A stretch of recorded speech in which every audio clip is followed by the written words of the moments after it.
সংবিধানের পঞ্চদশ সংশোধনীর হাইকোর্টের রায়ের বিরুদ্ধে আপিলের চূড়ান্ত শুনানি। নির্বাচনের পর ১৫ বছরের সাংবিধানিক জঞ্জাল ১৬ মাসে সরিয়েছি, এমন কথা বলেছেন প্রধান বিচারপতি সৈয়দ রেফাত আহমেদ।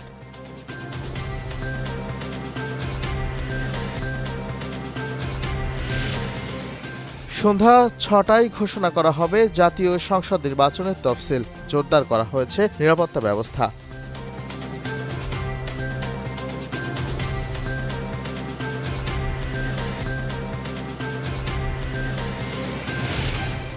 বিভিন্ন দাবিতে শুক্রবার সকাল ৭টা থেকে মেট্রো রেলে সব ধরনের যাত্রী সেবা বন্ধ রাখার ঘোষণা দিয়েছে ঢাকা মাস ট্রানজিট কোম্পানি লিমিটেডের কর্মকর্তা কর্মচারীরা। এক সংবাদ বিজ্ঞপ্তিতে কথা জানানো হয়।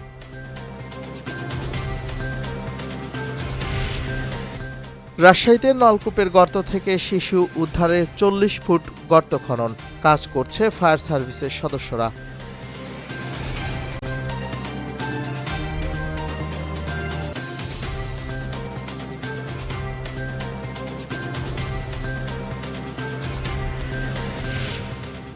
যুক্তরাষ্ট্রের নাগরিকত্বের জন্য ট্রাম্প গোল্ড ভিসা নামে ভিসা কর্মসূচি চালু করেছে ট্রাম্প প্রশাসন। সাংবাদিকদের সঙ্গে মতবিনিময়কালে ব্যাপারটি নিশ্চিত করেন ট্রাম্প।